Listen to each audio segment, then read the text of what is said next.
Hi, my name is Daria. I'm a colorist, a compositor, and a DaVinci Resolve master trainer. And today I'll be taking you through DaVinci Resolve's color page. So if you look at my workstation, I've already got DaVinci Resolve launched, and I'm currently on the Project Manager panel. In order to open the project file that I would have shared with you on the training page, you need to right-click in the Project Manager and select Restore Project Archive. An archive is a little bit different from a regular project file because it doesn't just contain the metadata for the project and all its timelines, but also all the media within that project. So within my documents, I can see I have color page underscore video part1.dra. You don't need to enter that folder. You just need to select it on the surface, highlight it, and click open. It'll take a few moments, and you should then see a thumbnail of the project open in the Project Manager. To enter, you have to double-click the thumbnail. All right. So when DaVinci Resolve launches, it will place you in the last page that you had open. In my case, it was the color page, but if you need to situate yourself here, look at the bottom of the program and check to see which icon you have selected. So I have color highlighted. Make sure you either click on color or the little color wheel if you don't have labels. By the way, if you'd like to see labels, you can right-click at the very bottom of the program, and you'll see that you have options to show icons only or to show icons and labels. Okay. So in the color page, I have the standard layout. If you're seeing something different, you can navigate to the very top of the program, go into your workspace menu, and choose Reset UI or User Interface Layout. And then you should be seeing the exact same distribution of panels as I am.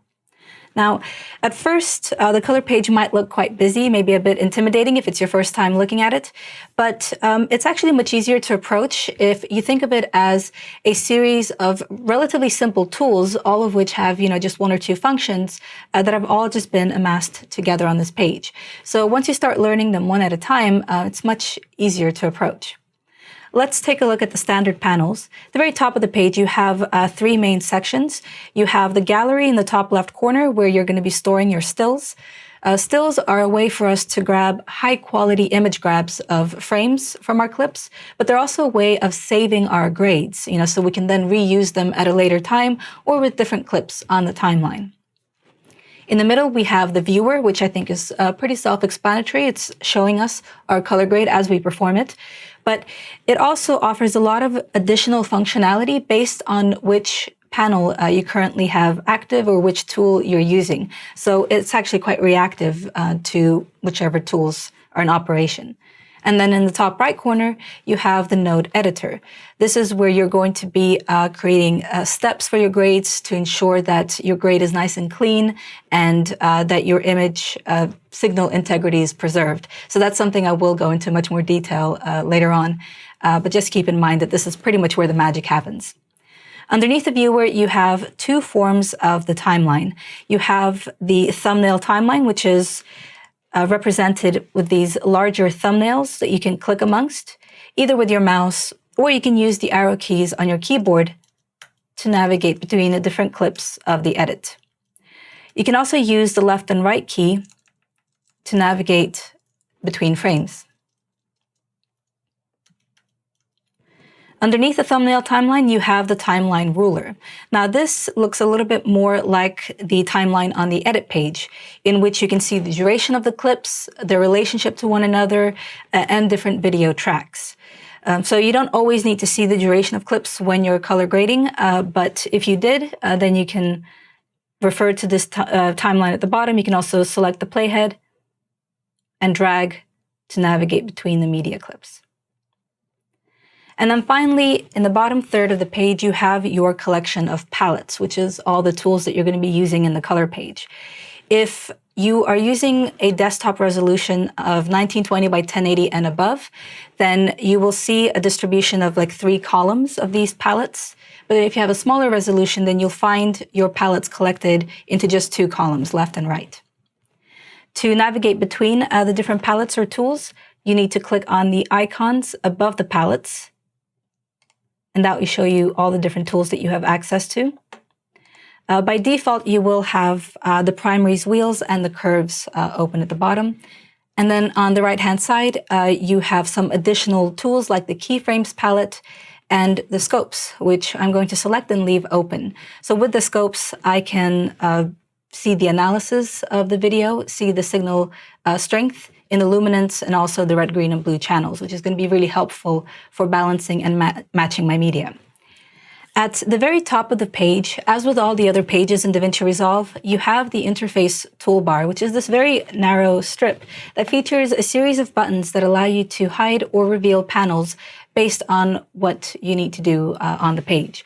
So say instead of using the gallery, you needed to have access to your lookup tables or the LUTs panel. You can click on LUTs at the top and see that you now have access to all of your LUT collections. But then you can select gallery and that will switch it back. On the right-hand side, I have access to my open effects panel, my lightbox, etc. Another way that you can customize your color page layout is by clicking the edges of certain panels and expanding them. And you'll see that the viewer in this case dynamically resizes itself based on the space that it's allowed.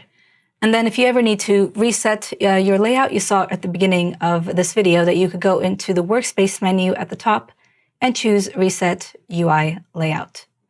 Some other terms that I'm going to be using in this tutorial is options. So the options menu is found in most panels in the top right corner, and it looks like these three dots. So these options menus tend to give you a bit more control over individual panels, let you enable certain modes, or deactivate certain features. You also have pop-up menus, which you will find in the top right of some of the palettes, and they have a little drop-down arrow next to them. So with these, you can switch between different pages of a palette. For example, with the curves, we have a lot of HSL curves that we have access to. We can use this drop-down menu to navigate, but then it also has a corresponding dot menu at the very top of the palette with which you can navigate between the different pages of the palettes. So again, you will find these in different palettes. If I go back to my scopes, I will find this also has a pop-up menu for the different types of scopes that I have. And same thing for the primaries. And then finally, we also have contextual menus.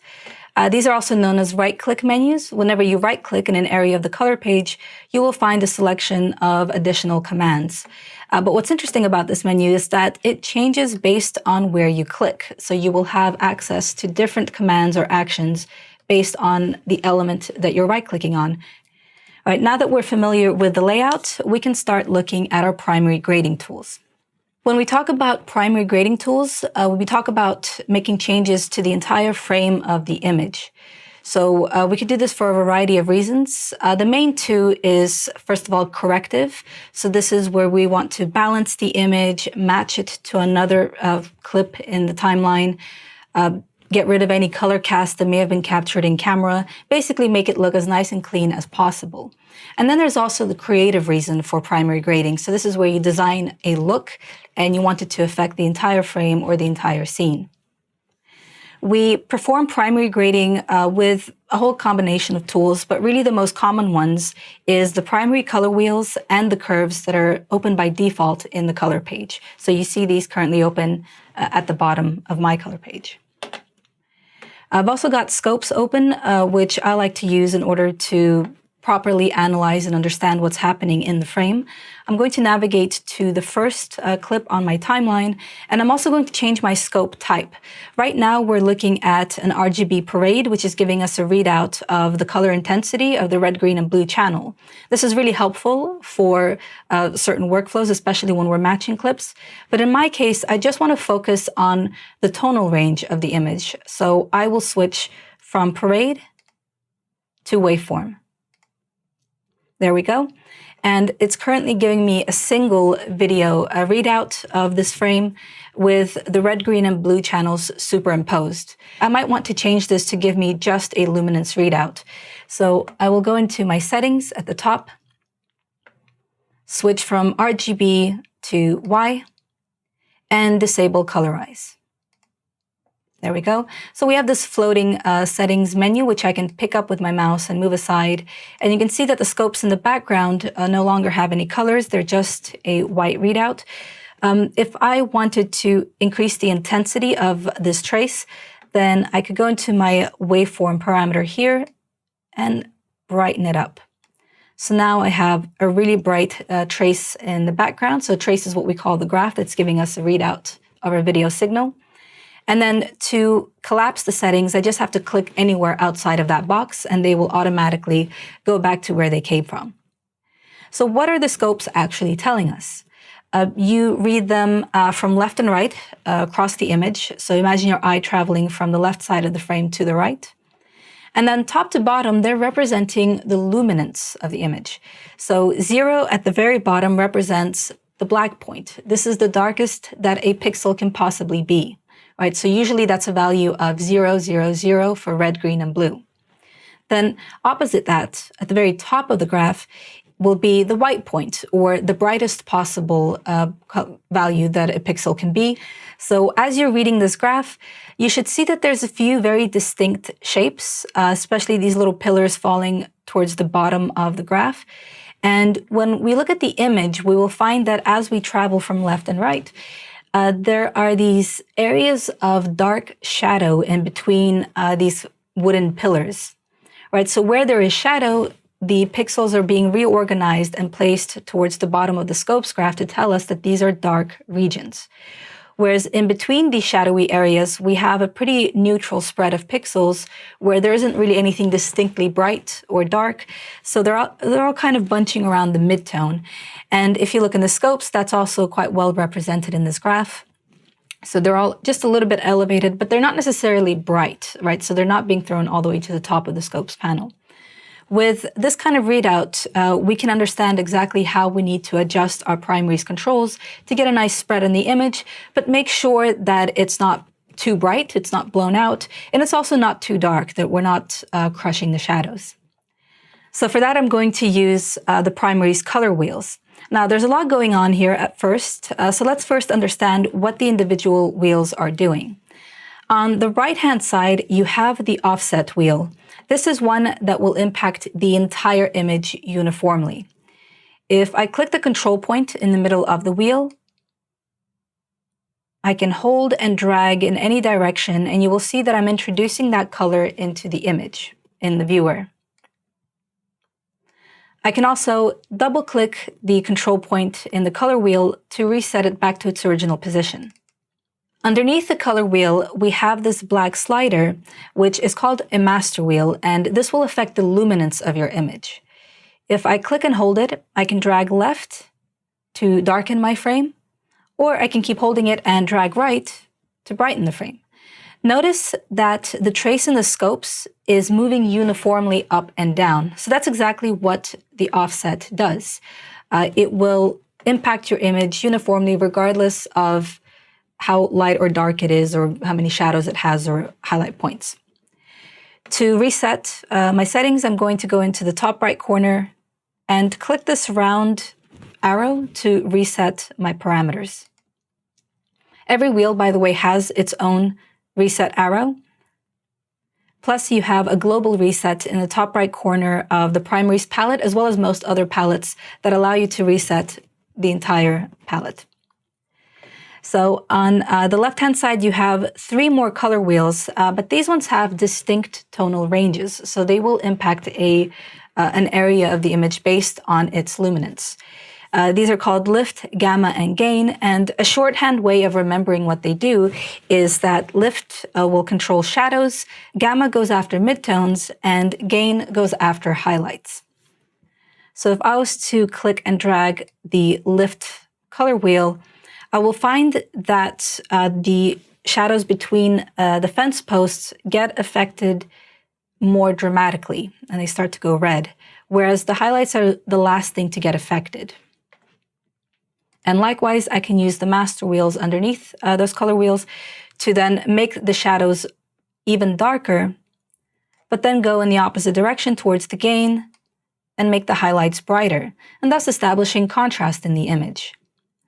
So if I'm going to be using the scopes as a reference for how to distribute or normalize this image, I will make sure that my shadows are not touching the black point line, especially during this point in time where I'm only balancing the image. I'm not really applying a creative grade. I'm going to drag the master wheel slightly to the right to land this trace right between the bottom two lines of my scopes graph. And then I'm going to do the opposite for the gain master wheel. I'm going to drag it upwards to brighten the video. And normally I would want to land most signals right under the second line from the top of the scopes graph. But in this case, because it's already a very dark image, and because we don't really have a good reference for a well-lit item like a piece of paper or a color chart, I'm going to keep it a little bit darker. And instead, I'm just going to use the highlight on this hand as a reference for brightness, which I don't really want to take over 75%. So that's this area of the graph. You can see there's very few pixels representing that particular region, which is why it's quite faint. But hopefully you can see that's just about touching 75%, and that's as high as I will want to take it. If I feel that the image is still a little bit dark, I can still brighten it up by going after the gamma master wheel, dragging that slightly to the right, and bringing the middle part of the trace upwards a bit. At the top and the bottom of the primaries palette, you have your adjustment controls. So these are single-purpose parameters that will further affect the image in some way. For example, we have a temperature control, which I can drag to the left in order to cool down the image, or drag to the right to warm it up. This is very commonly used for getting rid of a temperature or a color cast in the image if a camera was not properly white balanced when recording. One way that I can make changes to these parameters is to click and drag with my mouse. I can also click and drag on the parameter name itself. So by clicking temp, I can still change these values. And finally, I can also click on the numeric field that the parameter is in and type in a value with my number pad. And then when I press enter, that's applied. To reset any of the parameters, you need to double-click the parameter name. So I'm going to double-click temp, and then that takes me to the default value of 0. In this case, what I would like to do is increase the saturation of my image. Because I had a log starting point, the image was quite flat, not just in terms of contrast, but also in terms of color. So I will go down here to the bottom adjustment controls and increase my saturation to 75. So I'm just going to lift it up to about 3/4. I'll enter 75 on my number pad, press enter, and you should see that a little bit more color has returned to the image. Now that I've raised the saturation on the image, I start to reveal more of the original colors and any color cast or inconsistencies that may have been captured. So how do we balance this image? There's a lot of different approaches, but we're going to go for one of the simpler ones that involves using the data that's already in the viewer. I am going to navigate to the viewer with my mouse, and I'm going to right-click, and in the contextual menu, I will choose Show Picker RGB Value. And what that means is that when I hover over the pixels in the viewer, I will now get an RGB readout of the values of whatever pixel I'm currently hovering over. And this will give me a representation of whether there's a color dominance in any particular pixel. Now, in certain regions, that dominance makes a lot of sense. If I'm placing my mouse over that plank of wood, wood tends to be warmer, so it will have a stronger red dominance. It will have less blue. Likewise, for this jumper, you can see that it's naturally blue in color, which is why the blue value will be highlighted. When you're trying to neutralize an image or balance it, you are trying to look at elements that should naturally be grayscale or neutral. So for example, white pieces of paper, white t-shirts, of course, color charts if you have them. In this case, we don't have any of that, but we do have a rhinoceros. And we can realistically assume that his skin tone is going to be somewhere in that grayscale range. So I'm going to hover over it and make sure that I'm not seeing a color dominance. When I do this, I see that my red channel is always about 10 points higher than my green and my blue, no matter where I place it really. So that's an indication that the image overall probably has a red color cast. I am going to navigate into my primaries, and what I can do is grab my color wheel. Probably my gain would be a really good approach because the gain is representing the light source, hitting the environment. And I will want to pull it away from red to get rid of that color cast. But it's a little bit harder to do within a wheel because you're kind of moving, with these three-dimensional colors, so it's a little bit more abstract. The wheels are great for creative color grading, but when it comes to precision, maybe not so much. So we're going to switch our mode from wheels to bars.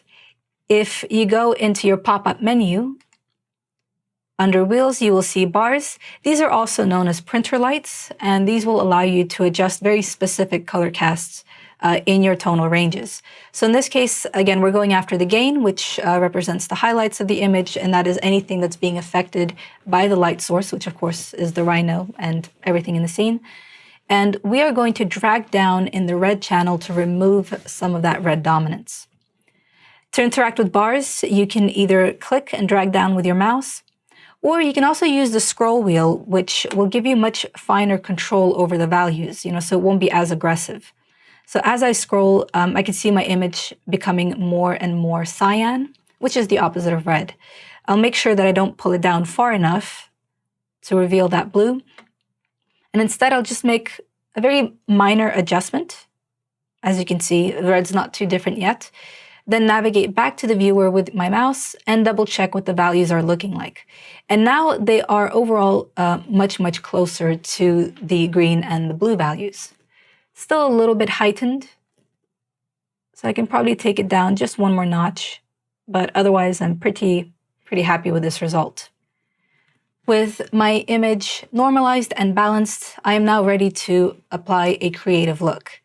For that, I will probably want to create a new node. I don't want to work on top of the changes that I've already made. I don't want to undo anything that I've done in my color wheels. So I'm going to go into the node editor, right-click, add node, and add serial. So I won't spend too much time talking about node structures in this video, but for now it's really good to think of nodes as organizational tools. The fact that you're going to have a separate node for every stage of your workflow, and you're going to use them to keep track of where you performed certain grades so that you can return to them in future and know exactly, where you created contrast, where you created balance. And that way it's much easier to modify, not lose track of your tools. To help me with that, I am also going to start labeling nodes. So the first node that I had open, number 1, you can see there's a little icon at the very bottom that's representing the tools that I've already used on that node. When I hover over it, it's telling me that I've used primary balance, and I've also used the adjustment controls, so that includes things like, saturation and luminance mix. I'm going to right-click node number 1, choose node label, and I will just start typing balance. So that was my cleanup node. This is where I was preparing it for the eventual color grade. Now with the video signal nice and cleaned up, I can select node number 2, and I'm going to label that look.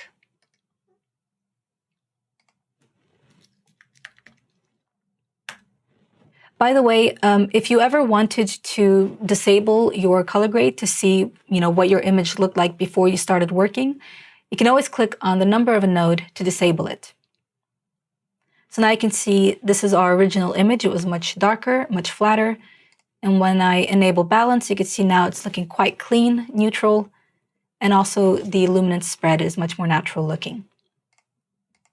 I can also use the shortcut Command D on a Mac or Control D on a PC to do the same thing without clicking on the node. I'm now going to select my look node and create some sort of look. I think first thing that I really want to do is establish a deeper contrast because it's still looking a little bit flat to me, even though it's looking natural now. So at the very top of the primaries palette, in the adjustment controls, you will find that there are these 2 parameters called contrast and pivot. I can click and drag contrast, And that will push the top and bottom of the trace further away from each other, as you can see in the scopes. So what contrast does is it increases the difference between the lightest part of the image and the darkest part of the image. And that then reveals more detail in the midtones. It makes the image look more interesting. It reveals, the wrinkles in the rhino. It also creates much deeper shadows.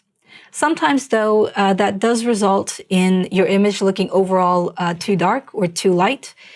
And for that, we have the pivot, which you can think of as a balance tool for the contrast. So rather than placing the contrast in the middle of the luminance range, it will actually prioritize either the highlights or the shadows. So I can click pivot and drag, and you can see that even though the contrast is maintained, I can overall make the image brighter or darker. So I'll make mine just a little bit darker, and I'm pretty happy with that result. To introduce a creative color cast, I'm going to go back into the wheels in order to play with the colors like in a non-linear fashion. So once again, that's our pop-up menu in the top right corner. I'll select wheels to return. And I'm going to apply the color to the overall frame using the offset. I'm going to click on the control point in the middle of the color wheel and drag it a little bit towards like a cyan tone. So that's like a warm blue or greenish blue. Okay, and whenever I perform creative color grading, my left hand pretty much lives on the keyboard on the Command D shortcut or Control D on PC, so that I'm constantly comparing before and after as I'm working. And that way it refreshes my eyes and my mind, and it lets me know if I've taken the grade too far and it's starting to look unrealistic or, just bad or distracting. So in this case, I'm still okay with it. It is a very strong look, but maybe, that was my intention for this scene. So I'm happy with it. As well as dragging the offset towards cyan, I'm also going to drag the shadows towards red in order to counteract some of that blueness and make the shadows appear more neutral.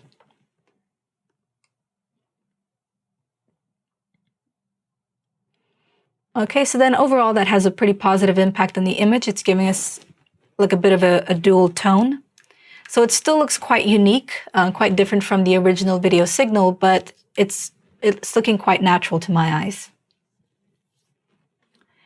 And then finally, I'm also going to adjust the midtone detail. This is a parameter in the top right corner, and it's going to have the effect of sharpening the image. Even though it's technically not a sharpening tool, it is also a contrast adjustment, but it targets areas of the image that are naturally high in detail. So midtones, like the scratches on the posts, like the rhino's skin, those are all going to be affected, and their contrast is going to be raised. And that will produce the effect of increased sharpness. So I'm going to click and drag. And you can see if I take it really quite far, then the image starts to look extremely dramatic. I'm going to dial it back to about 40 points. And again, press Command D to bypass the node. Or if I'm not using shortcuts, you can just click on the number of the node 2 to do the same thing and compare before and after. All right, and that was our first exercise. Let's move on to clip number 2. For clip number 2, we're going to be using the Curves palette. This is the other primary palette that everyone should know for color grading. It is just like the color wheels, used for both correction work, for balancing, but then also for creative looks and designs. So here we're going to do a very similar thing, just with an alternative approach. Let's first get comfortable with the interface. One thing I can do with the curves is I can actually pop out the palette in case I need more control over the individual curves. So in the top right corner, you will see this little icon that looks like 4 arrows pointing in different directions. When I click on it, I expand the palette, and I can now reposition it by grabbing it by the header, or I can click the bottom left corner and resize it so that I can fit it wherever I need it on the page. You have complete control over the individual channels, the color channels that you work on. In the top right corner, you can see that by default, these are all linked or ganged together, but you can also select that little chain icon to disable it and see that you can navigate between the different channels of the image. I'll relink these as I continue. Now, the main portion of the palette is taken up by the curve itself, and this bears a lot of similarities to the scopes graph that we just looked at.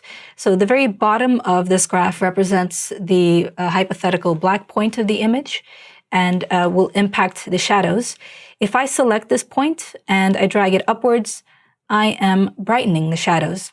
If you look at the scopes graph, you will see that this image is getting brighter from the bottom upwards. Likewise, I can drag the control point across the bottom, and that will have the opposite effect. It will deepen the shadows, it will bring them down in the scopes. The same is true for the opposite. At the very top, we have our white point control. I can drag it across the top to raise my trace and eventually overexpose it and completely crush the image. Or I can drag it downwards in order to darken the image. So using these two control points, I can very easily establish a tonal range distribution, or I can normalize the image, or create contrast. What's really special about the curves palette is that I can also create as many control points within the curve as I want. And thereby I can make very customized grades, both for balancing and for creative looks. It means that if there's a very specific portion of the image that I need to target that I'm finding very difficult to adjust with the color wheels, I can switch to the curves and make adjustments to that very distinct range. To create new control points, all I have to do is click on the curve and start to drag up or down to lighten or darken it. But then I can create more points to start creating looks. You can remove points by right-clicking them with your mouse. So I'm going to begin by dragging the black and white point to normalize the waveform in the scopes. Remember, we don't want to crush the shadows. We just want to land them somewhere safely between the 0 and the 128 line. So I'm going to drag that point and place it right over there. And then I'll do the opposite for the white point. I'm going to drag it until the very top of the trace is somewhere under or on the second horizontal line from the top. So we absolutely don't want to be crushing this because we will be losing a lot of data here, and that tends to look quite rough. It tends to look a bit unprofessional. So ideally, even the highlights we want to keep quite well preserved. And you can see right now that area in the window is starting to look like a block of white pixels, which we absolutely do not want. So I'll pick it up and drag it downwards. And we tend to be a little bit more precious with highlights than with shadows. So instead of placing it somewhere in between, I'm actually going to drag it a little bit lower to make sure that we preserve as much detail out of that window as possible. Hopefully by now you're feeling more comfortable with referring to scopes and reading them. If we're reading it from left to right, then we can see that there's a great area of raised pixels on the left-hand side. And if we look on the left-hand side of the image in the viewer, then you will see the brightest spot in this room, which is, of course, an open window. So it all makes sense. The rest of the image is relatively flat, so there's not too many distinct shadows or highlights. But then as you travel across to the right, you see this really gentle transition from shadow to a lighter portion of the wall.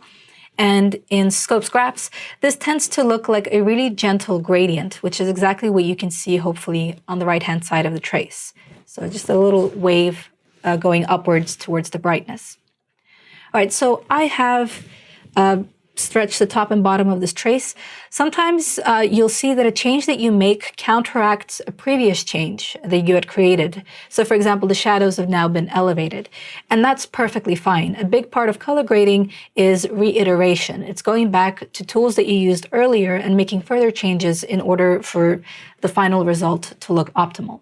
So I'm going to grab the black point and drag it a little bit lower, so that once again, we're filling a lower portion of the shadow.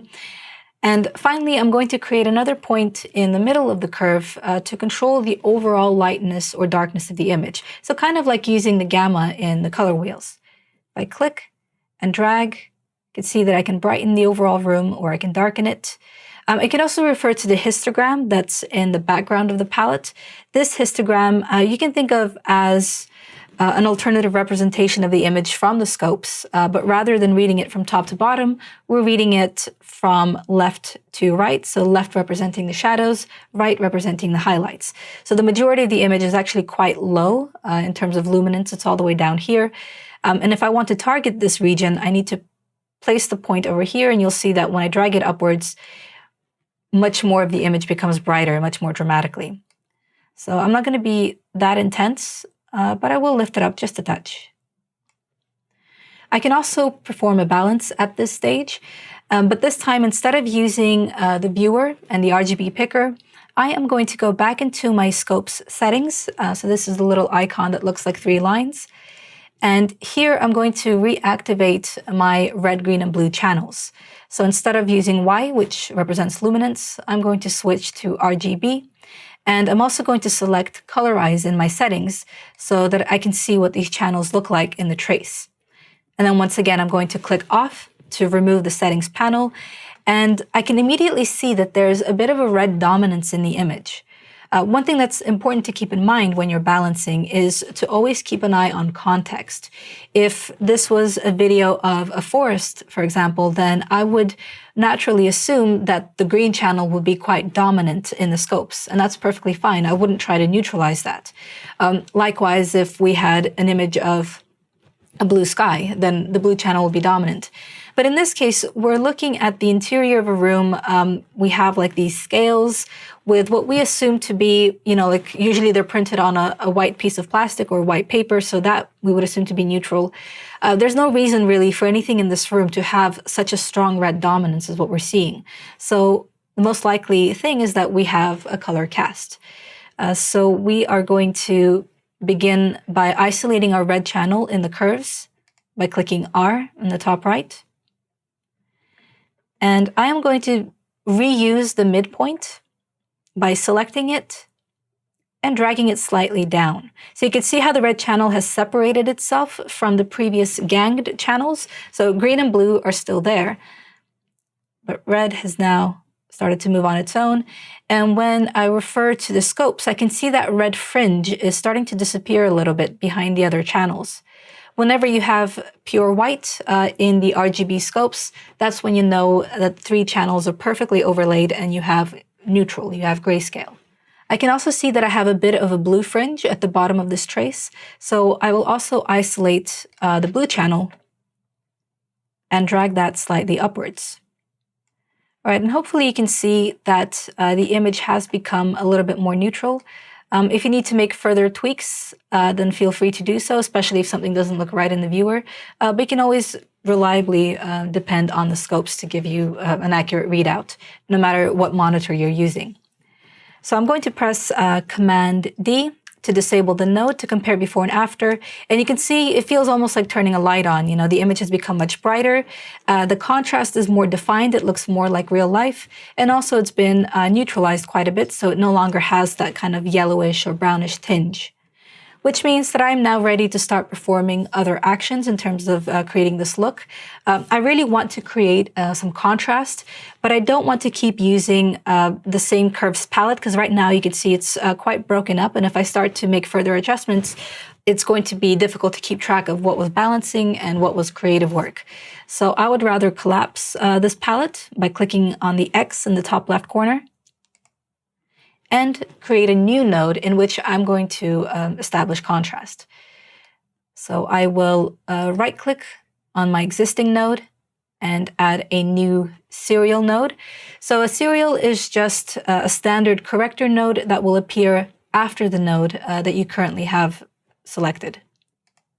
There you go. I will use this node to create contrast, and for that we're also going to be using the curves palette. And I'll remind myself that the previous node was being used for balance. All right, whichever node I have selected, so it's highlighted with an orange outline, that's where I will be performing the changes on the palettes. Notice that when I select contrast, which doesn't have any icons at the bottom of it, the curves palette is back to what it used to be, just a straight line, from one corner to the next. If I switch back to balance, then you can see the changes that I've just made. So now I can work on contrast without affecting or undoing anything that I did with the balance. I will make sure that my curves are all ganged. Once again, I can expand the palette so it's a little bit easier to modify. And I will create what's known as an S-curve. So S-curve is a shorthand way of referring to contrast in an image. Just like the letter S, it implies that you are darkening the lower midtones or the shadows and brightening the upper midtones or the highlights, thereby creating this S shape. So it's a really quick way to establish contrast. If you have a dark image like this one, you might want to be very gentle with the severity of the S shape and keep it quite subtle. I'm pretty happy with the result. So you could see my before and my after.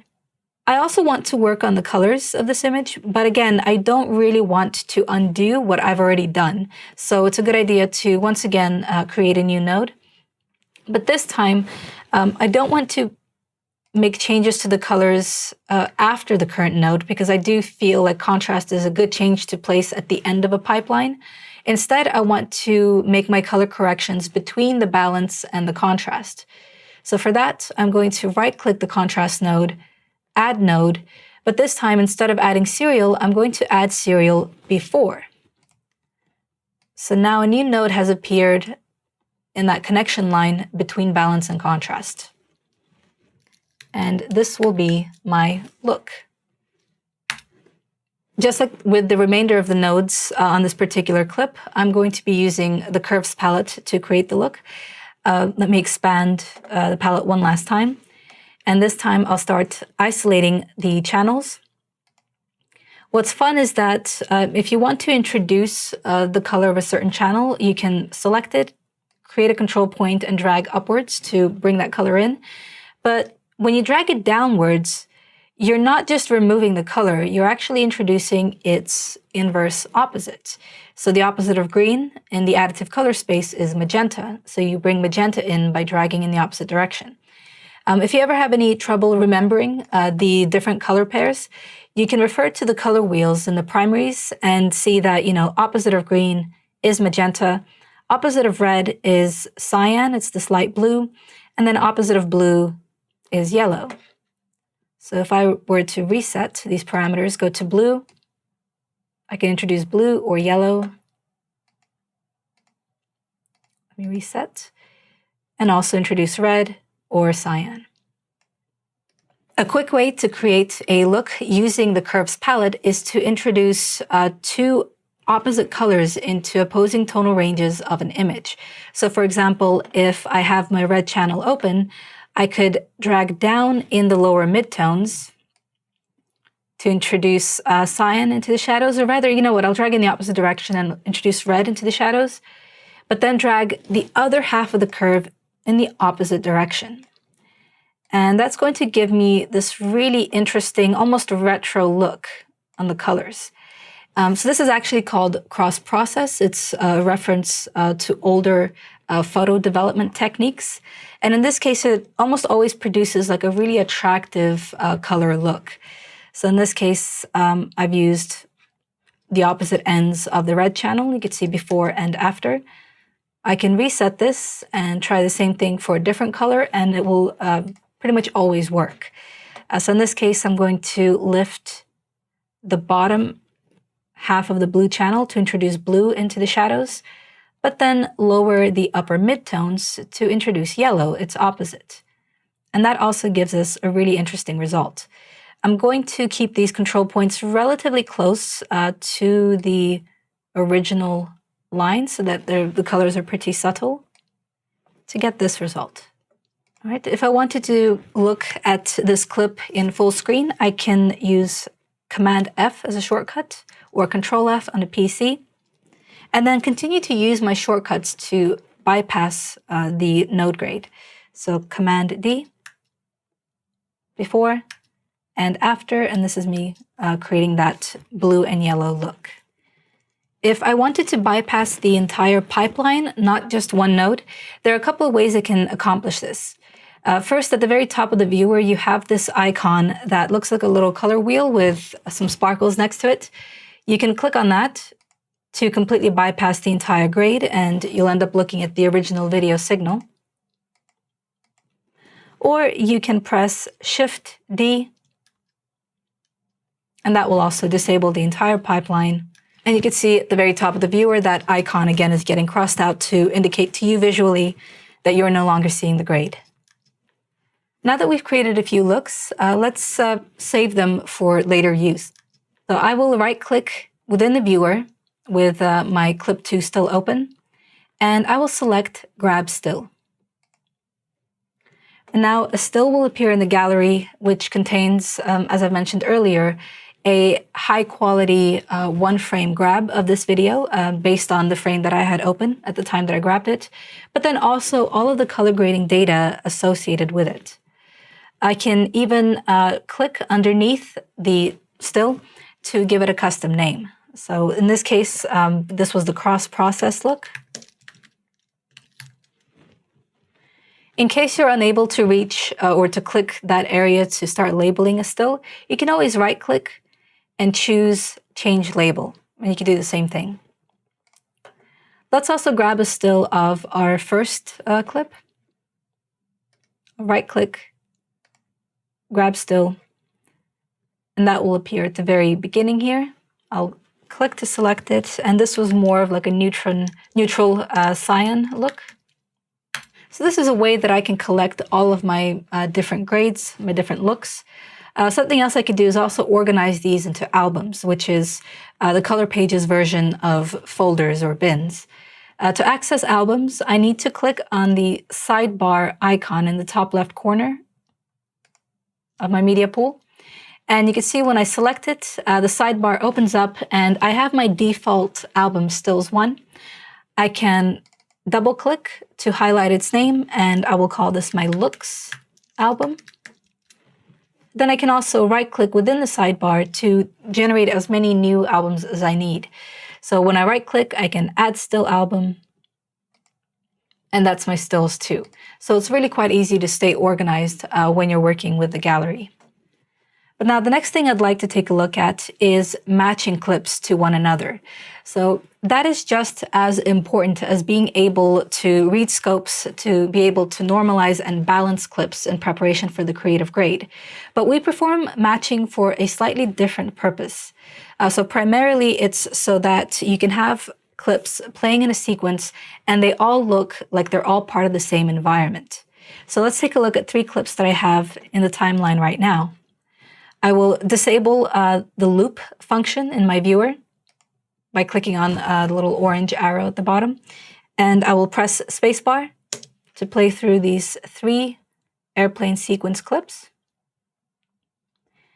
And even though topically they all make sense next to each other, they all look extremely different because they were captured on different days, on different cameras, and it's perfectly natural for this to happen to footage. So the first clip looks really quite warm, after which you go into this very neutral clip in the middle and then continue into this darker, cooler clip. So we would like all of these to look pretty cohesive. I will begin with the automated match function in DaVinci Resolve because I feel that it's quite powerful and really quite useful. The first thing we need to do is decide on our ideal starting point, or our key shot, as it's also known. And I think the middle clip in this sequence makes the most sense because it is a very neutral looking shot. It's nice and bright, but also the contrast is appropriate. So we have nice deep shadows and very good highlights that are not blown out. I will select my third clip and right-click on clip number 4.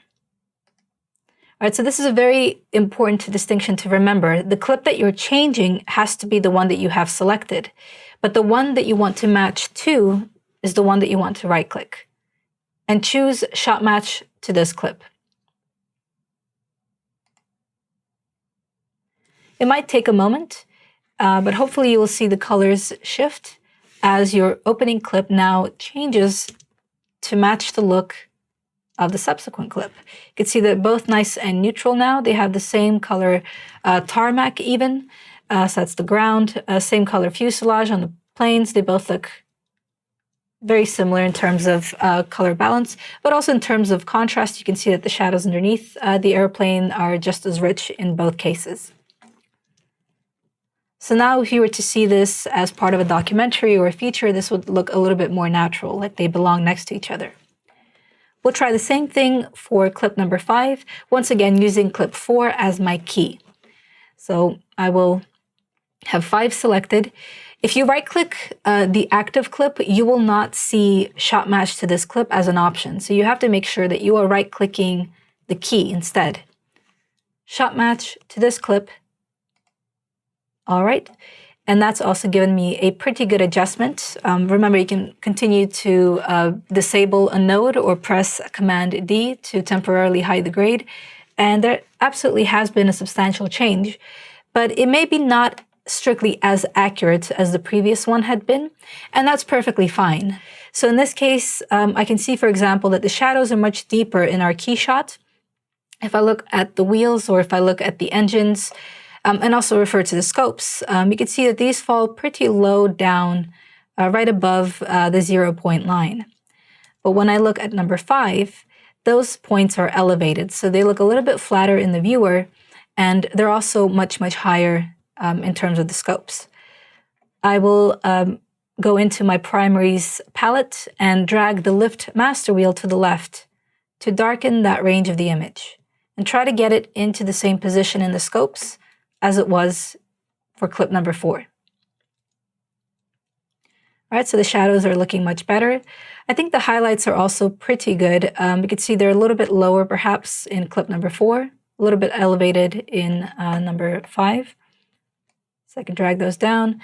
But then overall, the image I think could use with a brightening. You can see here the spread is much more even, whereas here it's a little bit more concentrated in the upper midtones. So pick up the gamma, drag it upwards slightly. I'm still seeing just a little bit of warmth, I think, in this image compared to the key. So once again, we can return to the primaries, switch from wheels to bars, and I am ever so slightly going to lift the blue channel at the very bottom here in the lift so that I don't have as much of a separation of colors at the very bottom of my scopes. So by not even dragging, but just by using the scroll wheel once on the blue bar and raising it by a factor of 0.01, my shadows have now started to look more neutral, and I've achieved a much better match with clip number 4. So this is a really nice on-the-fly way of color matching, being able to very quickly navigate down a timeline and making sure all the clips match each other, especially if they were captured in the same location and there's enough context, enough visual references for the software to understand what it's seeing and match those elements up. In some cases, though, you're not going to have those types of helpful references, in which case you will need to perform all of the shot matching yourself. And that's a very powerful skill to have, and I'm about to show you how to do it. I've got these 2 clips near the end of the timeline, numbers 6 and 7, which don't really have a very clear reference for white, like a white piece of paper or a white t-shirt, or in this case, the fuselage of a plane. So here we have a slightly more busy environment in terms of there just being more vegetation, so things with a naturally stronger color cast. We do have some pretty good references for shadows. They don't take up a large portion of the frame, but they are still there, so we know what the deepest shadow should look like. In this case, we also have the same environment, but it was captured at different times of the day, which is another reason why you might often have mismatched footage. We want, in the end, for the sequence to look like this. We want the warmer daytime look rather than the sort of sunset, cooler look. For this, I am first going to grab a reference image.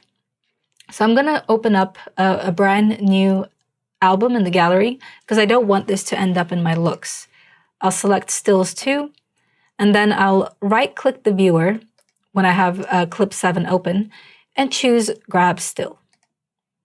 There we go. In this case, I'm not grabbing this for, color grading or look purposes. There's absolutely nothing in the node editor for me to preserve. I need this purely as a visual reference. And in fact, I will label this still as reference in the gallery. And that way, that's a reminder to myself that there's nothing important that I'm going to lose in case, I delete it later on. I'm then going to select clip number 6, and I am going to double-click the reference thumbnail to wipe it in the viewer. So you can see a few changes have occurred in the viewer right now. In the top left corner, I've activated one of the icons, which is the image wipe. And that has now produced a split line down the middle, and it's showing me my reference on the right-hand side and my active clip on the left. On top of that, in the top right corner, I've also revealed a lot of additional controls for how the image wipe behaves. By default, you're going to get this horizontal wipe, where you have a single line in the middle that you can pick up with your mouse and move left and right to, pick the ideal point for matching. But then you also have a lot of alternative wipe modes, based on the context of the scene, based on, the placement of your characters. So you can check these out. I think they're pretty self-explanatory. But in our case, really what we need is this kind of divide where we have a good environmental reference, right? So we can see the ground in both frames. We can see the mountains in the background in both frames. And those few references to shadows are also present in things like the dog's face, for example, the wrinkles in the man's clothes, but then also the horse's eyes and its mane are all going to fall in the same region. I'm going to change my scopes from a waveform to an RGB parade. That makes it really easy to see exactly what the signal strength is of every individual channel in the video. So I'm going to use my pop-up menu to choose parade. And the default setup should be enough. So we have red, green, and blue. The actual distribution of the trace is exactly the same as it was with the standard waveform. You're still looking at the signal strength from weakest at the bottom, the black point, to strongest at the top, the white point. And you're still reading it left to right, except now the video signal is a bit compressed. So it's much more narrow, but it's still the same shape. If I was to jump back into, say, clip number 2, hopefully you'll recognize that bright window on the left-hand side, but it's got slightly different strengths for all 3 channels. So in this case, I am looking at the image on the left, but you can actually see the wipe line between the two as I move it around. So the parade is giving me a readout of both, which makes it much, much easier to match the two because I just have to get the height correct in all 3 channels. So matching is a bit different from balancing in that sense because you're not trying to get the 3 of them to line up perfectly. Rather, you're trying to get them to replicate the relationship of your reference clip. In which case, as we're reading this, we can see the blue channel absolutely does have to be reduced because right now it's a bit higher. And the red channel needs to be raised because you can see that the reference image has a slightly elevated red channel. So we are going to perform our match using the curves palette. I already have a blank node ready, and in fact, I'm going to label this, call it match.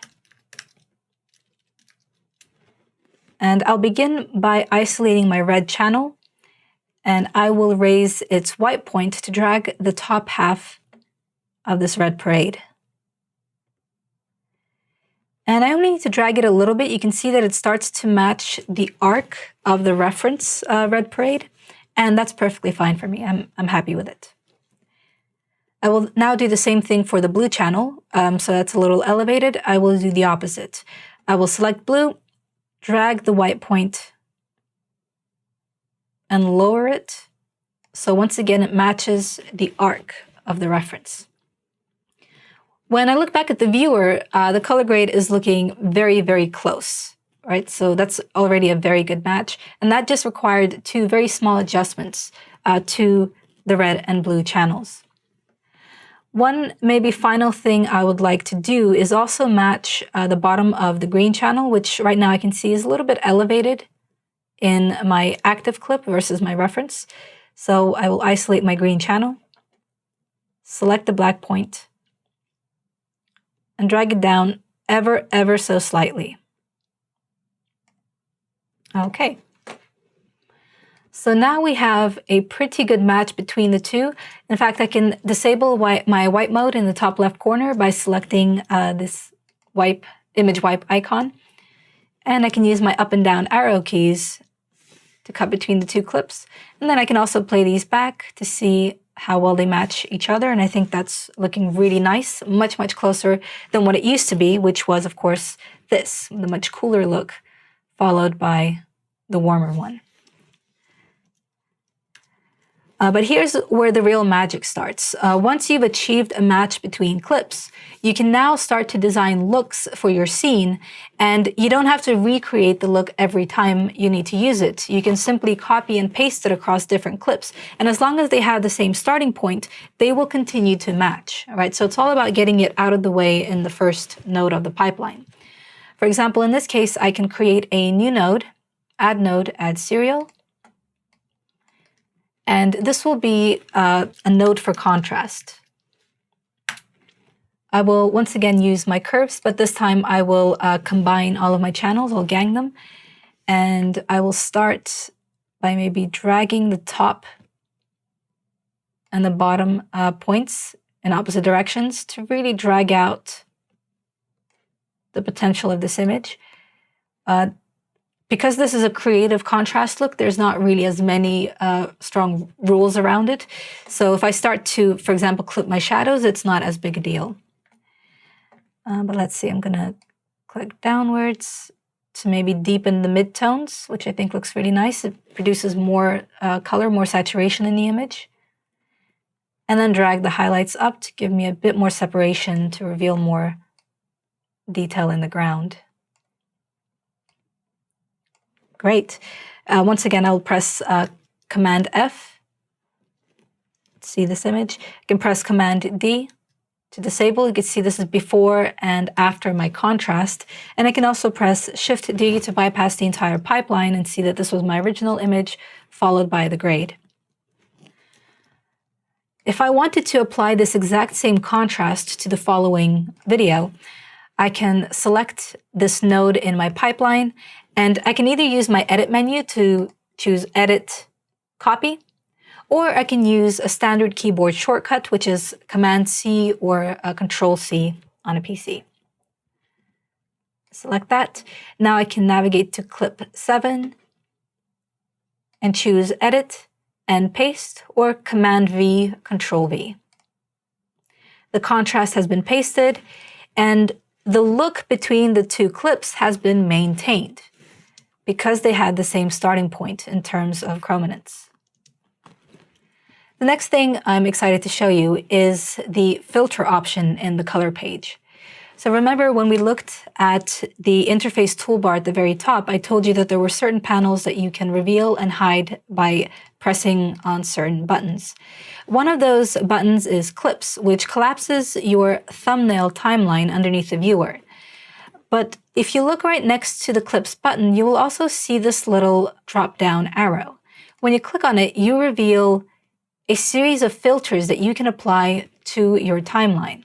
So by default, your timeline will show you all clips, but sometimes you might want to isolate what you're seeing. For example, right before delivering a project, you might wish to check out what all your ungraded clips are. If there's anything that you may have accidentally skipped or forgotten, when I click on ungraded clips, that leaves just one clip in my timeline, which was that airplane clip that we used, as a key shot. So I can select that and I can review this clip. Now, this has no impact on your actual edit. If you look at the edit timeline underneath, you can see that all of the clips and their cut points are still present. If I was to jump back into the edit page, my entire timeline is still just as it was. It is only what we're seeing in the color page that changes. Let me go back to my filter and I could select all clips and these all come back. So filters can be incredibly helpful when you're trying to focus on a subset of your media for whatever reason. For example, we have two clips that we're going to be performing secondary grading on in a second. And I will mark them in order to remind myself where they are. One of those clips is number 2. So I will right click and I will add a flag to it. So I'll select flags and make it yellow. And you can now see a little yellow flag in the top left corner indicating that for whatever reason, this clip has been indicated with this flag. And I would also like to mark clip number 8 for secondary grading work. So I'm going to right click, add flag, and yellow. I can also add flags in batches. So to select multiple clips, I can either hold the command modifier on my keyboard and make multiple selections, or I can also hold the shift key to select a sequence of clips. So with number 3 highlighted, I held shift, I pressed number 5, and that gave me that exact sequence of clips. I can now right click, choose flags, select blue, and now all of these have adopted a blue flag. So what does this have to do necessarily with organization or the filters that I talked about a second ago? If I go back into my clips filter list, I will find that one of my options for filtering is flags. So I could decide, you know what, for the rest of the afternoon, I only want to focus on this airplane sequence. So I can choose to filter by blue flags, and now I don't have to be distracted by any of the other media on my timeline. And granted, this was a relatively short timeline. There's not too many clips, but when you're working on an episode of a show or a short film or a feature film, you are going to have potentially hundreds of clips to work through. And it really helps a lot to have flags to indicate exact features that you want to address, that you want to focus on for the day, and not have to constantly jump back and forth on the timeline. So for this next portion, I'd like to return to our main timeline. I'm going to navigate to the clips drop-down menu once again and set it to all clips to remove the filter. And the next thing we'll be doing is working with secondary grading tools. Secondary color grading is when we target only a portion of the frame when we're performing color grading or applying an effect. So we do this primarily using 2 techniques. One technique is referred to as masking. In DaVinci Resolve, we accomplish this using power windows. And in this technique, we are isolating a portion of the frame using a shape, something basic like a circle or a square, or even a custom shape that we draw ourselves using a vector. And then alternatively, we can also perform secondary grading using keying techniques, which is where you select a portion of the frame based on hue, saturation, or luminance. So in DaVinci Resolve, we accomplish this using the qualifier tool. We're going to use both of these in the next couple of exercises. I'm going to start with clip number 2, which we've already worked on. So here we've performed a balance, we've applied a creative look and contrast.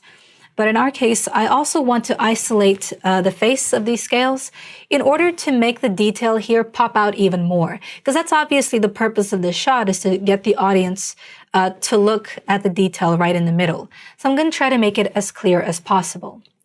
Now, where would you place a node for this type of secondary grade? So far, we've been mostly keeping things sequential. But in this case, I want to work on top of the cleanest version of the signal, so I'm going to place my secondary grade right after the balance node. I will select it, right-click, add node, and add serial. So I'll use my labels to indicate that this will be a secondary grade on the scale surface. And for this, it makes the most sense to use a shape. It's pretty straightforward circular shape. So I will go into my Windows palette. The icon to enter it looks exactly like a circle. And underneath, you have a series of preset vector shapes. I will select the circular window, and that will immediately appear in the viewer as this little interface that I can interact with. So I can drag the corners to make this window larger. I can click anywhere in the empty space in the middle to move it around as a single unit. I can also stretch it or crush it, pull it in various directions, and also rotate it using the little anchor in the middle. Feel free to also move around the viewer itself. So right now I can't really see the bottom of the shape too well. So I can middle click my mouse, so I can click on the scroll wheel to maneuver around to have a better control over the bottom of the frame. I can also give myself a bit more room by collapsing some of my other panels. For example, I very often collapse my timeline panel over here to give the viewer a little bit more breathing room. And remember, it's dynamic, so if I resize some of my other palettes, then it will reshape itself and make it larger. So now I can see my selection a little bit better. I can see that the circle is not perfect, and it's kind of up to me to decide whether I'm happy to make this compromise and keep it the shape that it is, or whether I want to be more exact in my selection. In the window options, so that's the three-dot menu in the top right corner, I can choose to convert the shape to Bezier, which means that I can now break apart this preset shape and turn it into a series of custom points that I can pick up and move around. And every single point has these Bezier handles that I can also maneuver around in order to get the best possible angle on this point. So I'm dragging these around using my mouse and then also modifying the handles to get a better selection. This does take a little bit of practice if this is your first time encountering vector shapes or Bezier points, but you do get used to it over time. So I'm going to pick the bottom point up. This is my last modification. It's okay that this is outside of the viewer, that it's off screen, because it's all about getting the most accurate shape or arc as possible. All right, so I'm pretty happy with that selection. I can now go into my standard primary controls, my primaries and my curves, and make further adjustments. This is also a really easy way to get rid of the window interface, that little white outline. It's quite difficult to color grade when you're looking at the shapes. So by clicking on a different palette in the central palettes, I get to get rid of that. In this case, I am going to begin by brightening the overall region using the Gamma master wheel. I'm going to click and drag the slider to the right. All right, and you can see how this is already a little bit more appealing. It draws the eye because it's a little bit brighter. I can also adjust the contrast and pivot in the adjustment controls to further enhance the detail, so make the difference between the white backplate and the numbers a little bit more enhanced.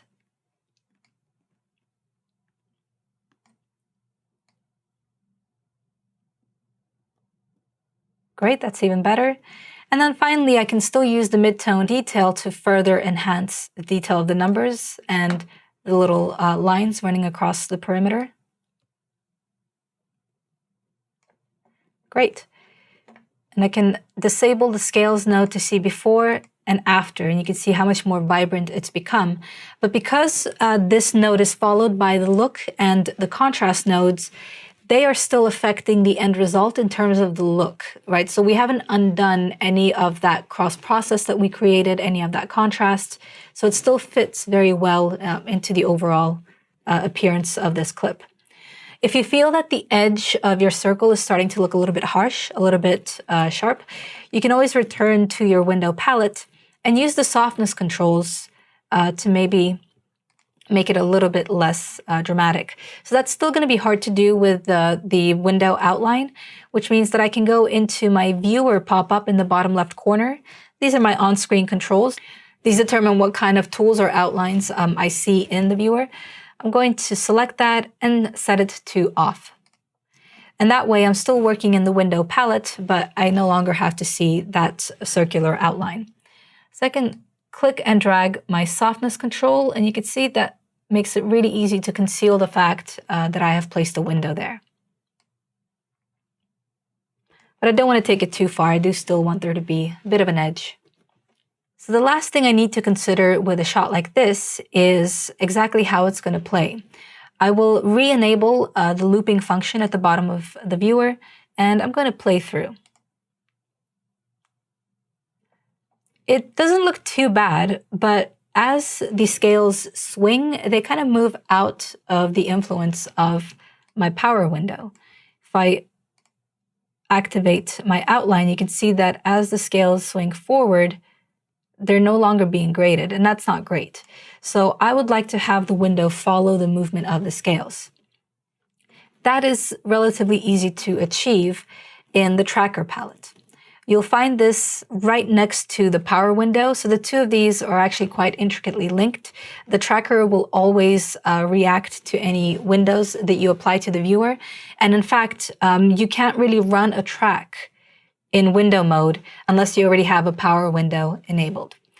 So with the tracker palette open, I have analysis controls accessible to me in the top left corner. I will click Analyze Forward and keep an eye on the window in the viewer. Because this was quite a short take, it happened very quickly, and the track was complete. I can now drag the playhead in the graph in the tracker, or even underneath the viewer, and move back and forth to check the accuracy of the track. And I think that looks really good. The window is now moving with the scales, and my secondary changes have now applied successfully to the whole clip. Something else that involves using power windows that is also a secondary grading change is adding a vignette. So this is another way of drawing the attention of the viewer and redirecting it to a single point. It's used most commonly to pretty much draw us to the center of an image, and traditionally vignettes were just shadows cast by the matte box around the camera lens. But now when we work digitally and the shadows of mattes are not as much of an issue, we produce them artificially because there is a certain aesthetic quality to them, and we do like the way that they can help us frame an image. So I will apply that to the very end of my pipeline. I'm going to choose my contrast node, right-click, add node, add serial. Don't worry if your nodes start to get thrown around the node editor, by the way. The position of the nodes themselves does not matter so much. The most important thing is the connection line. So as long as the connection is running in the right order, in the right sequence, then you're good. So I can even start, a second layer of nodes underneath here. I can also choose to make the nodes smaller by going in the top right corner, and you'll find that there's a little scroll bar that allows me to zoom in and out. And I will right-click, add a label for my vignette, and return to the window palette. Once again, I'm going to activate the circle window preset, but this time I am going to stretch it out to pretty much fill the frame, because that's what a vignette is, right? It should just be the darkening of the very edges or the very corners. One of the most important things about vignettes is that they have to be extremely subtle. As soon as you can see them, as soon as you're aware of their presence, then they immediately become quite distracting. So it's very important that they're nice and gentle in the eye. So I'm going to use the red point over here to soften the very edge of my circle. I can even see what my selection looks like by going into the top left corner and clicking on the magic wand. Right, and that actually gives me my selection. And as you can see, the red point determines the very softness of the edge and allows me to blend it out nicely. I can always, of course, drag it beyond the visibility of the viewer itself, either by navigating, by middle clicking and dragging, but also by using the scroll wheel. So I can scroll out of the image and keep dragging that softness. And the final important thing to do for vignettes is to invert my selection. Because right now, if I tried to darken my edges, if I went into, say, my Gamma master wheel and I tried to drag it to the left, I will find that it's the center of the image that becomes darker, and that's not what I want. So I'm going to reset and then invert my window in the window palette. So there's my invert button. Now, if I check the highlight mode, you will see that what we're selecting is only the corners of the frame. And I can return to my Gamma control, start dragging it to the left, and you will see that it is the edges now that are darkening. Once again, I will want to leave my window palette so that I'm not distracted by the circular outline. And I can also zoom back into the viewer. A shortcut for that is to use Shift-Z on your keyboard. Not only will it zoom into your frame, but it will also fit it to fill the frame, which means that it will react dynamically to any resizing that you do. So it's a pretty good state to be in. All right, so with that selection made, I can now start to darken the edges of my frame. make them a bit more dramatic. If I'm not happy where the shadows are falling, I can return to my window controls and make further changes to the shape. I use vignettes relatively frequently. It's a pretty standard shape and placement. So something I could do is save the placement and the blending or the softness of the circle as a preset. I'm going to go into the options menu of the window palette, and at the very top you can see Save as New Preset is an option. I will select that and give it a preset name, Vignette. Press OK. And from now on, if I was to go into another clip, I will continue to see Vignette as a shape option in the options menu of the window palette. All right, and finally, we are going to go to clip number 8 and discover the other half of secondary grading, which is using the qualifier to make selections based on a key of either color values, luminance, or saturation. In this case, we have a clip that we can play through a couple of times of an airplane traveling over some water. All right, so it's just running on loop. And our intention here will be to, for example, turn the water blue. This is very difficult to do using Windows, obviously, because it will require you to, outline the airplane, get that exact shape, and then also track it. But it's much, much easier to do based on color values because the green water is so distinct and there is nothing else green in the footage. So it'll be pretty easy to extract. We already have a balance node present on this clip. Feel free to explore this if you're following along. You can deactivate this node to see what it looked like before. And this image was also a little bit flatter. There was not as much distinction in the details in the water and also like amongst the highlights and the shadows. Whereas with the balance in place, you can actually see where the clouds were in the sky and where you have like the shadow of the airplane. So these details are a little bit more pronounced. They're going to make the final image look quite good. But in our case, we want to generate a brand new node with which to perform essentially a green key. So I'm going to right-click the balance node, add serial, and I will call this blue water. And then I will navigate to the qualifier palette right next to the power windows. There we go. And here you can see that we have 3 standards upon which we are making selections. So that's hue, saturation, and luminance. You can start interacting with these parameters right away, or you can click in the viewer to take a sample of the color that you want to select. So the quickest way to do this is simply to click once in the viewer, and you will immediately see a series of selections in these bars in the qualifier palette. You can also click on the wand, so the highlight mode in the viewer, to see what your selection looks like. So yes, it has grabbed that distinct shade of green, but it hasn't really grabbed all of the water. So I'm going to try this again, but instead of clicking one time, I am going to click and drag, and that will allow me to grab a much wider sample of color. I'm going to press the global reset for the qualifier in the top right corner, so that resets all of the parameters down here, and then go back into the viewer, and I'm going to click and drag across the water, making sure to get a full range of the luminance values, so we have the lighter green at the top, we have the richer green at the bottom, and even like a slightly warmer green in the bottom right corner. And as I clicked and dragged, my selections in the qualifier parameters grew, right? They expanded to include a wider range of chrominance, hues, saturation, and luminance.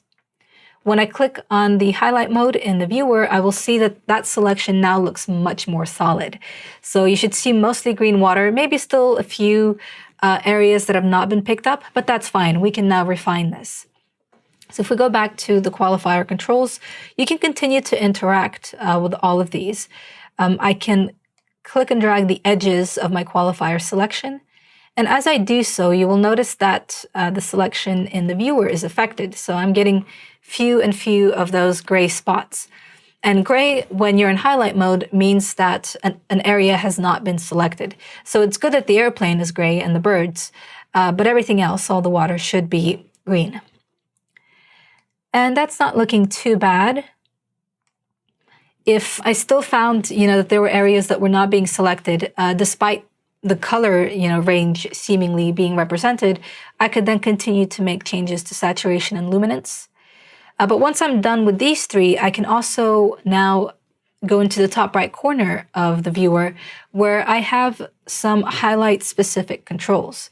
So I can change the way that my selection is being represented from highlight mode, which gives me that kind of color and grayscale representation, which we've been using so far, or I could switch it to highlight black white, which will give me a matte representation of my selection.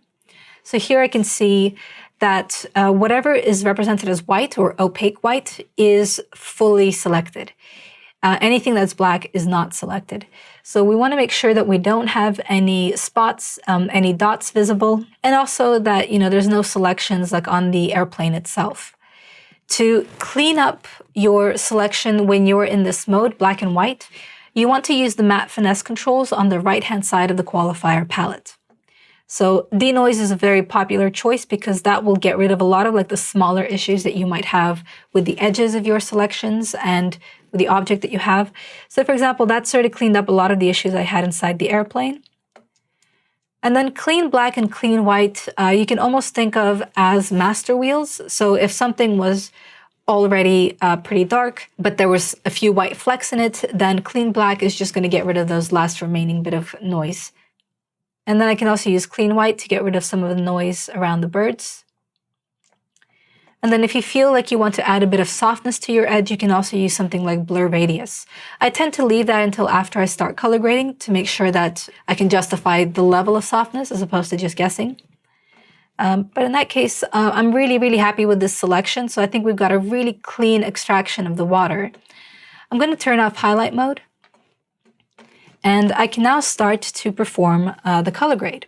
There's a lot of different ways that I can achieve this. In fact, that's something you'll find about the color page and also a lot of like other, I suppose, creative processes, is that there's never just one way to accomplish something. There's a lot of different tools that will do something similar. And the only real difference is in the speed with which you can get the result that you need and also the clarity or the quality. So in our case, we are going to go with speed. We're going to apply a really quick change to the colors by isolating the blue channel in the curves palette and dragging the black point up in order to make blue the dominant color in this selection. So I can drag it up pretty high and I can play through this clip to see that those elements that were not included in our selection are not being affected by the grade. So if I go back to my black point and I raise it up and down, you can see the airplane and the birds are untouched. But even with the water turned blue, I can continue to refine it using some other tools. So for example, I might decide, this is very saturated, so I might want to tone it down by going into the adjustment controls at the bottom of the primaries and making this a more natural blue as opposed to like that really intense, like almost plastic looking blue. Something else I can do is use my hue parameter to rotate the hue of the water. So we've already done most of the work by turning it blue, but now I can refine exactly what shade of blue I want it to be. So if I drag it to the left, I start to go closer to magenta and pink and red, which we don't really want. Or if I drag it to the right, I might turn it into a more inviting, like a warmer blue. And then if I keep dragging it to the right, then eventually I'll turn it green.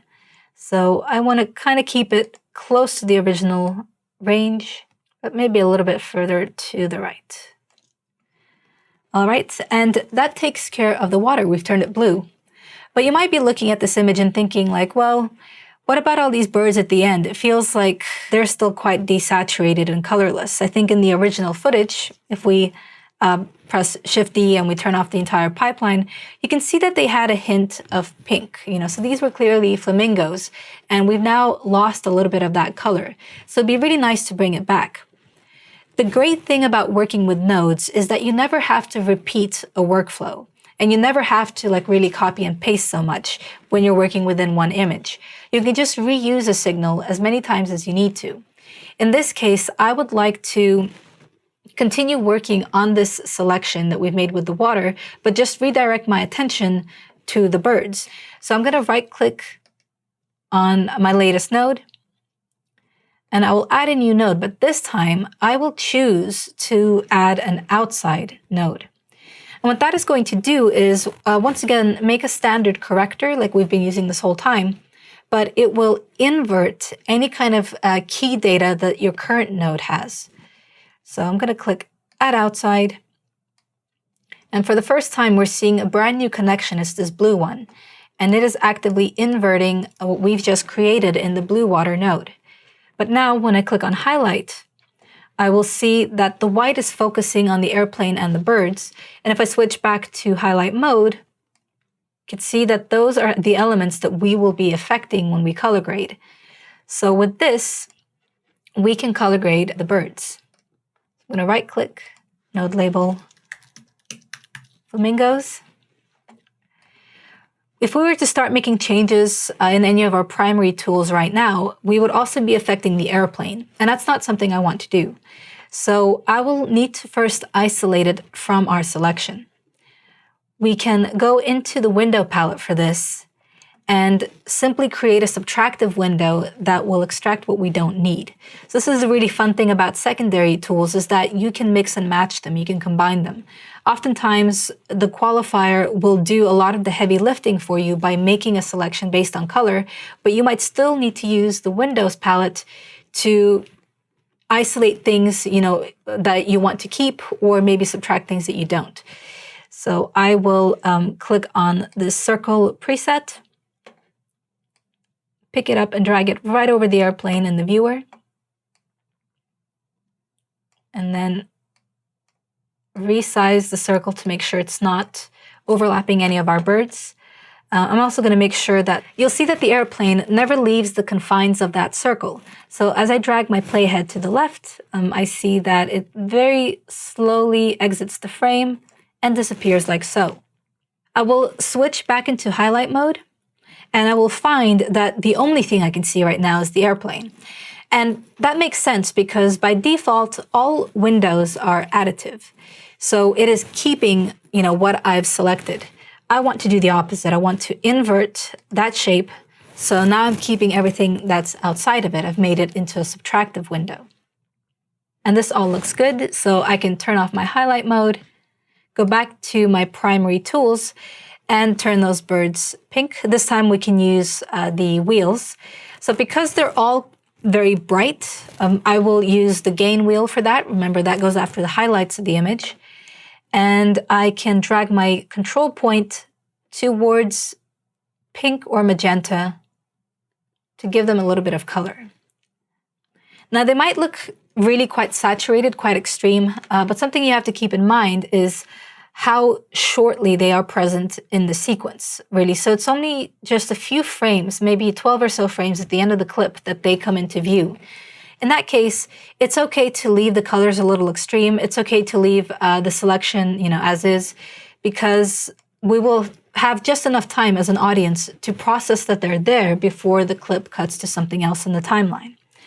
So I've pressed Shift-Z to reposition my viewer, and I'm going to play through this video. We've got nice blue water under the very yellow airplane, and then all these pink flamingos coming in at the very end.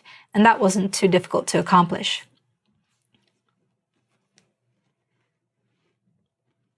Thank you so much for joining me for this overview of the color page. In the next video, we're going to be looking at some more advanced concepts like an introduction to color management, looking at the node editor and achieving non-destructive grading workflows, and also the HDR palette and a few other new tools. If you have any questions or if you need any advice on using the color page, I highly recommend that you check out the Blackmagic Design forum. And to gain access to all our other training materials, check out the training page on blackmagicdesign.com, where you can learn all the other pages as well as gain certification for all of them.